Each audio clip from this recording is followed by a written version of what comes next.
When you listen to music or read books in English, you will often hear and see how English speakers use different grammatical structures to change the sound of a sentence. The speakers will use these different structures or devices to direct your attention to one or more words. They can also use changes in wording to create a variety or mix in the kinds of sentences they use. Today, we consider a simple word, there. We will learn how to use the word there to change the sound of a sentence. We also will learn how grammar controls when the speaker emphasizes the word there. Have you found that English speakers often say the word there in different ways? In an earlier everyday grammar program, we examined how grammar can influence the sound of a sentence. We played David Bowie's song Starman. It starts like this. There's a starman waiting in the sky. He'd like to come and meet us, but he thinks he'd go out. So, why did Bowie sing, "There's a starman waiting in the sky"? Why not choose wording like, "A starman is waiting in the sky," or, "In the sky, a starman is waiting"? All of these sentences have the same meaning. While we may never know the exact reason Bowie chose these words, we can be fairly sure that this sentence sounded the best to his musical ear. The question becomes this: why did it sound best to his ear?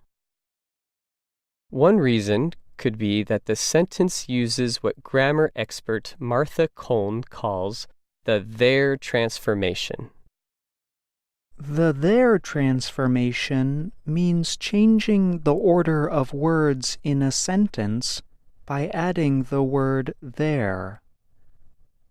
When this happens, the word there acts as an expletive, a word that does not actually have meaning. The two sentences, "A starman is waiting in the sky," and "There's a starman waiting in the sky," have the same meaning. However, in the second sentence, there is acting as a placeholder. It is pushing the subject of the sentence, a starman, to a different position. When you hear or see the sentence, "A starman is waiting in the sky," it is clear that the noun, a starman, is the subject of the sentence. When you hear or see the sentence, "There's a starman waiting in the sky," the noun phrase, a starman, is also acting as the subject. So, what could be the difference between the sentences if the meaning is the same? The difference is about style, a way of presenting things, and emphasis. English speakers will often say the words, "there's a," quickly, and then emphasize the word directly following, usually the subject of the sentence. The indefinite article a is sending a message that the subject will have new information.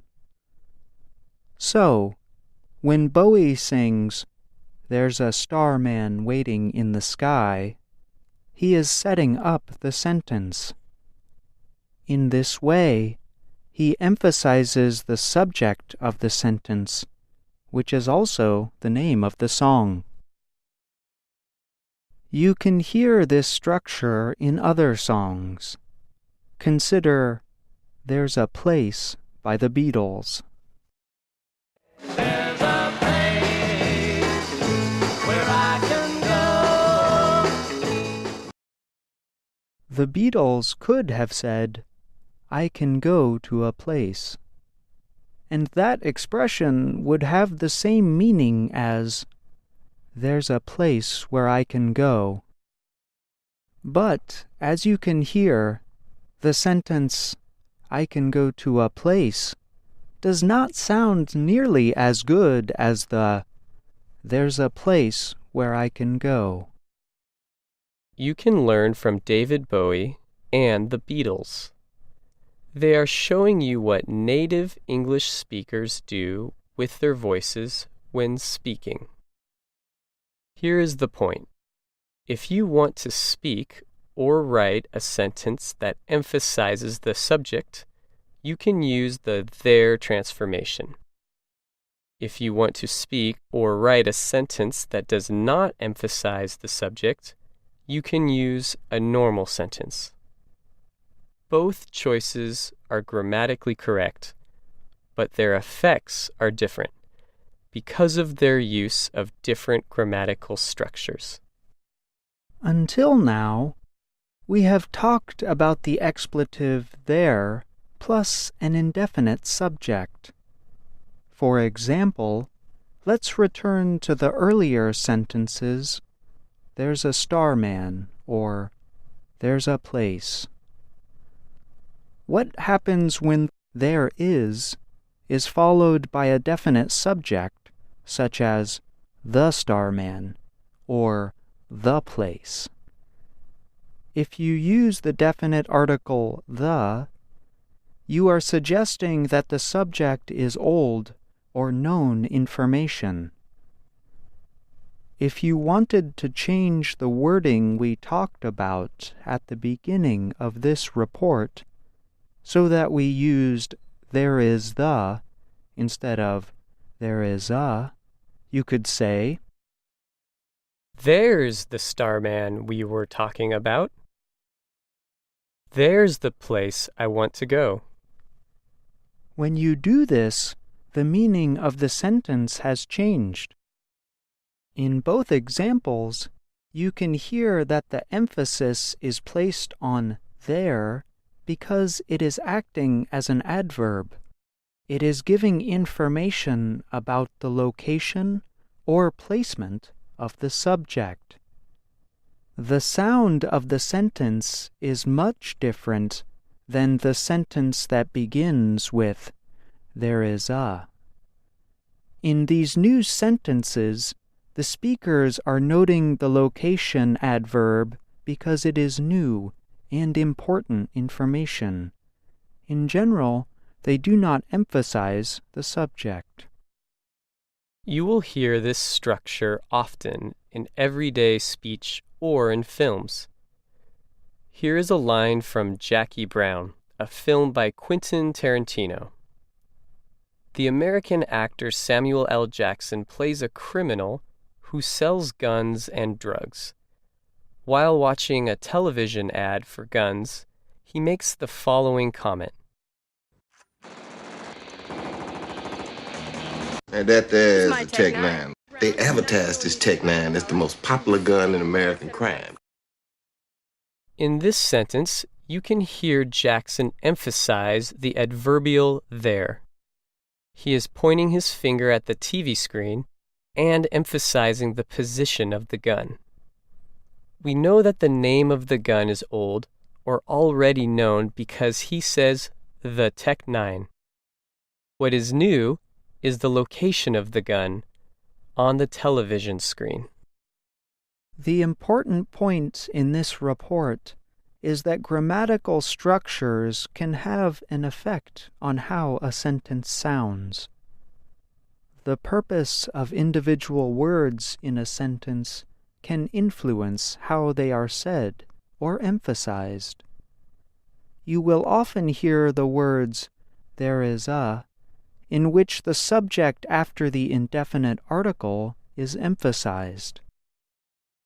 You will also hear "there is the," in which the adverb there is emphasized.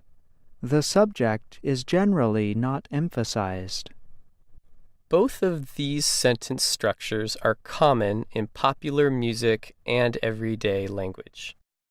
By understanding how sentence structure and grammar have an effect on pronunciation, you can improve your writing and speaking skills. You can think about if you are using one structure too often, or if you are not using the right structure for the right situation. These ideas are difficult, but remember this. Native English speakers only use these words and grammatical structures with ease because they have been learning them since birth. You too can learn and master these structures, but it will take time and effort. I'm Phil Deerking. And I'm John Russell.